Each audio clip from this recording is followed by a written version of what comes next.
Halo semuanya, kenalan nih, namaku Giovanna Gracia dari kelas 11 MIPA 2. Aku Edward dari 11 MIPA 3. Halo, aku Novelani dari kelas 11 PS1 absen 17. Kalau aku dari kelas 11 IPS 2 absen 7. Sekali lagi halo semuanya. Kalian sadar gak sih kalau dunia tuh udah berkembang banget di berbagai sektor? Salah satunya sektor medis. Nah, kali ini aku dan teman-teman bakal bahas perkembangan dunia di bidang medis nih. So, siapin telinga kalian ya. Oke, kita langsung saja ya. Baru-baru ini ada teknologi medis baru yang bisa memprediksi kematian loh. Namanya teknologi itu Wave Clinical Platform yang bisa mendeteksi perubahan-perubahan yang bisa berakibat fatal pada pasien yang mengidap penyakit jantung dan pernafasan.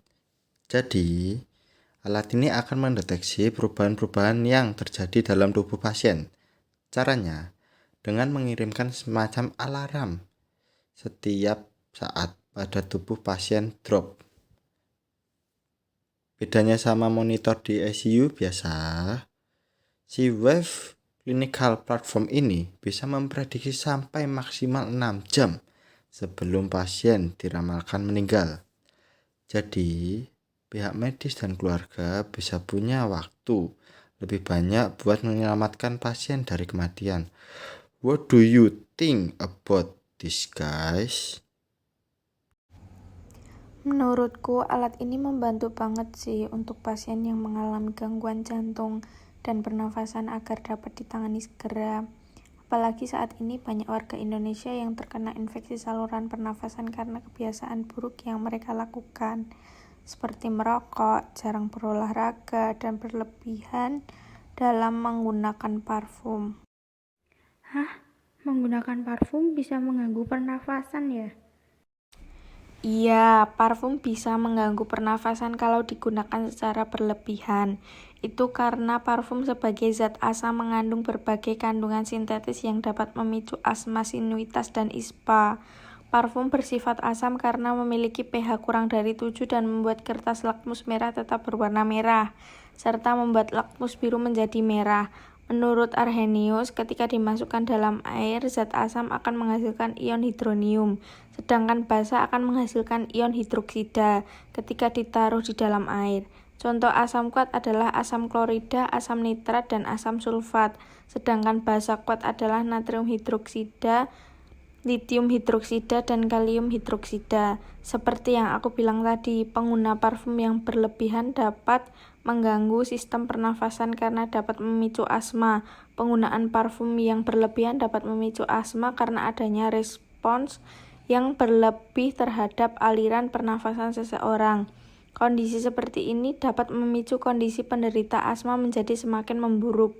Asma sendiri merupakan penyakit kronis pada saluran pernafasan yang ditandai dengan sesak akibat peradangan dan penyempitan pada saluran nafas. Saluran pernafasan terdiri dari hidung, faring, laring, trakea, bronkus, bronkiolus, alveolus, dan paru-paru. Volume pernafasan manusia terdiri dari volume tidal, volume cadangan ekspirasi, volume cadangan inspirasi, volume residu, kapasitas vital paru-paru, dan kapasitas total paru-paru. Volume tidal adalah banyaknya udara yang keluar masuk paru-paru masih dalam fase normal, yakni sekitar 500 ml. Volume residu adalah sisa terakhir udara di paru-paru yang telah mengeluarkan seluruh udara. Banyaknya sekitar 1000 ml.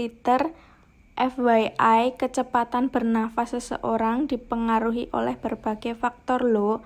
Faktor-faktor itu terdiri dari berat ringannya aktivitas yang dilakukan, jenis kelamin, suhu tubuh, dan posisi tubuh.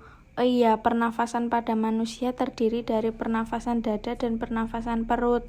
Mekanisme pernafasan perut dan dada ada di gambar berikut ini. Jadi penyemprotan parfum yang berlebihan dapat memicu asma. Oleh karena itu, kita harus bijak dalam menyemprotkan parfum, guys. FYI, dalam menyemprotkan parfum kita menggunakan prinsip Bernoulli pada semprotan parfum. Ketika bola karet diremas, maka aliran udara mengalir dengan kecepatan tinggi melalui mulut pipa semprotan. Aliran udara berkecepatan tinggi meninggalkan daerah dengan tekanan yang rendah. Udara di daerah dengan tekanan yang rendah. Udara di atas cairan parfum memiliki tekanan lebih tinggi yang dapat menarik cairan parfum ke atas melewati pipa 2. Selanjutnya, parfum akan keluar melewati mulut pipa semprotan dan parfum akan berpisah-pisah menjadi titik-titik kecil liquid dan bercampur dengan udara luar.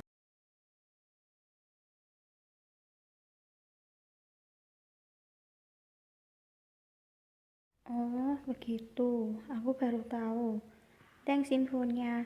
Jadi sebaiknya kita bijak dalam menggunakan parfum untuk menjaga sistem pernafasan ya. Yoi, nggak cuma parfum aja. Kita juga bisa menjaga sistem pernafasan dengan cara menghindari rokok dan rajin berolahraga. Olahraganya nggak perlu berat-berat kok. Kita bisa menjaga sistem pernafasan dengan cara bermain bulu tangkis. Selain dapat dilakukan di luar dan di dalam ruangan, bulu tangkis juga dapat meningkatkan kesehatan paru-paru dan meningkatkan metabolisme tubuh. Olahraga ini penting dilakukan karena mempunyai berbagai manfaat bagi tubuh. Doing exercise regularly is very beneficial for our body because can increase metabolism and strengthen the heart muscle. A more complete explanation is in the following image. Selain itu, olahraga bulu tangkis membantu meningkatkan fungsi kardio paru-paru. Bahasa sederhananya membuat tubuh terbiasa berkeringat sebagai bentuk ekspresi secara alami. Ketika tubuh berkeringat, racun di dalam tubuh juga akan keluar. Ekskresi sendiri merupakan pengeluaran atau pembuangan ampas hasil metabolisme yang tidak dibutuhkan oleh tubuh. Dalam tubuh manusia, sistem ekskresi terdiri atas ginjal, hati, kulit, dan paru-paru. Paru-paru sebagai organ ekskresi mengeluarkan karbon dioksida dan uap air saat bernafas melalui hidung atau mulut. Hati berfungsi memilih zat-zat mana saja yang masih berguna bagi tubuh, yang harus dibuang dan harus diolah lagi. Ginjal berfungsi menyaring zat-zat sisa metabolisme dalam darah, terutama dari hati. Ginjal juga berfungsi mengolah zat-zat beracun tersebut menjadi cairan bernama urin. Tahu nggak sih, ginjal tersusun dari kurang lebih 1 juta alat penyaring yang disebut sebagai nefron. Nefron merupakan penyusun utama ginjal yang berperan penting dalam proses penyaringan darah. Bentuknya terdiri dari komponen penyaring atau badan Malpighi yang dilanjutkan oleh saluran-saluran atau tubulus. Tiap badan Malpighi itu mengandung gulungan kapil darah, yaitu glomerulus yang berada dalam kapsul Bowman tempat terjadinya proses penyaringan darah. Badan Malpighi kemudian melanjutkan salurannya ke medulla renalis dan cortex renalis. Urin yang dihasilkan ginjal harus melalui 3 tahapan. Tahapan itu ialah filtrasi yang menghasilkan urin primer, reabsorpsi yang menghasilkan urin sekunder, dan augmentasi yang menghasilkan urin sebenarnya. Selain melalui ginjal, sampah metabolisme juga dikeluarkan melalui kulit. Kulit berfungsi sebagai sistem ekskresi karena mampu mengeluarkan cairan berupa keringat. Dengan ekskresi, tubuh terasa lebih ringan dan metabolisme tubuh menjadi lebih lancar. Jadi, olahraga penting banget karena dapat membantu saluran pernafasan dan kesehatan tubuh kita.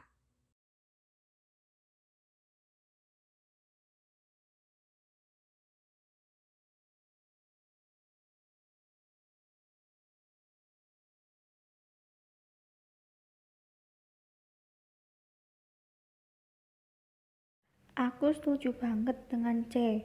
Lebih baik menjaga saluran pernafasan daripada mengobati. Jika masyarakat abai, maka kesehatanlah yang menjadi taruhannya. Bener banget, aku setuju sama kalian. Tetapi, selain menjaga diri sendiri, kita juga harus menjaga lingkungan sekitar dong.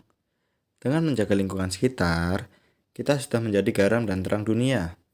Gereja sendiri juga mendukung pelestarian keutuhan ciptaan. Hubungan gereja dan pelestarian keutuhan ciptaan ini ditulis oleh Yohanes Paulus II dalam Solicio de Reu Socialis Art.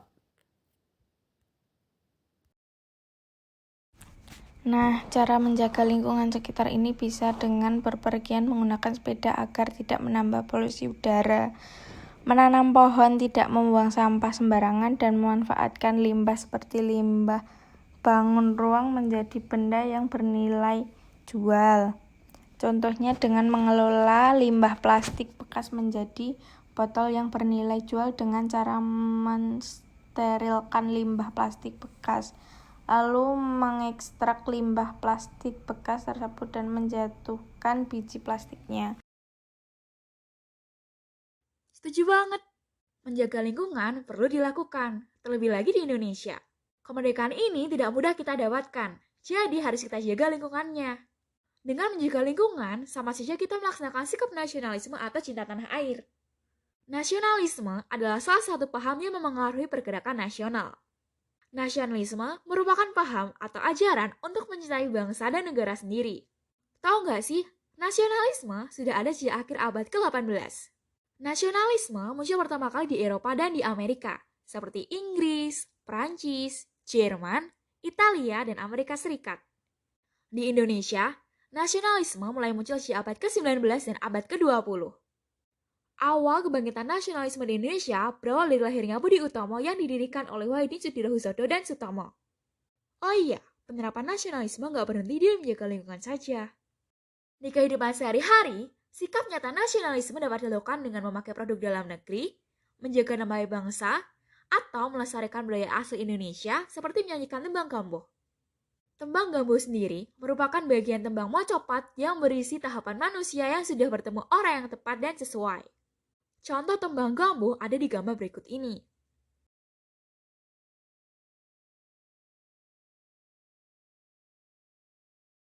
Tembang Gambuh tersebut bermakna, agar kita menerima anugerah dari Tuhan, kita harus melestarikan sembah raga, cipta, jiwa, dan rasa dalam kehidupan sehari-hari.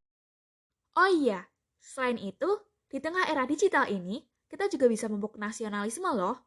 Contohnya adalah dengan terus berinovasi dan memanfaatkan kemajuan teknologi yang ada untuk mengharumkan nama Indonesia, seperti yang dilakukan oleh Bapak Menteri Pendidikan kita, Nadiem Makarim. Dengan kreativitas dan inovasi yang beliau punya, beliau menciptakan aplikasi Gojek yang berhasil masuk ke dalam daftar perusahaan yang dinilai mengubah dunia versi majalah Fortune alias Fortune Change the World tahun 2019. Dalam daftar tersebut, Gojek menduduki peringkat 11 dari 52 organisasi internasional. Hal itu tentu saja sangat mengharumkan nama Indonesia.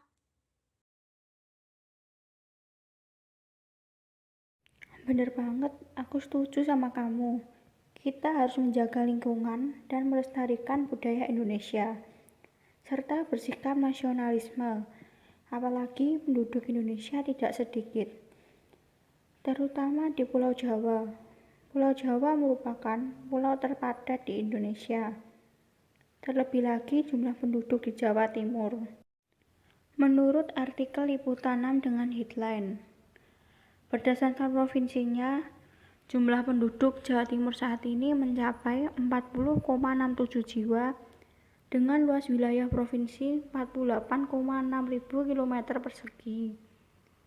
Sehingga tingkat kepadatan penduduk di Provinsi Jatim saat ini adalah 851 jiwa per kilometer persegi. Untuk hasil sensus penduduk 93,13% atau setara 37,87 juta penduduk berdomisili Jawa Timur sesuai dengan kartu keluarga. Sisanya 6,87% atau setara dengan 2,79 juta penduduk domisilinya tidak sesuai kartu keluarga. Sedangkan penduduk kota paling rendah di Mojokerto. Untuk presentasi jumlah penduduk tertinggi ada di Mataraman, yakni 34,62%. Selanjutnya, Arek yang mencapai 38,86%. Pandalungan 24,67%.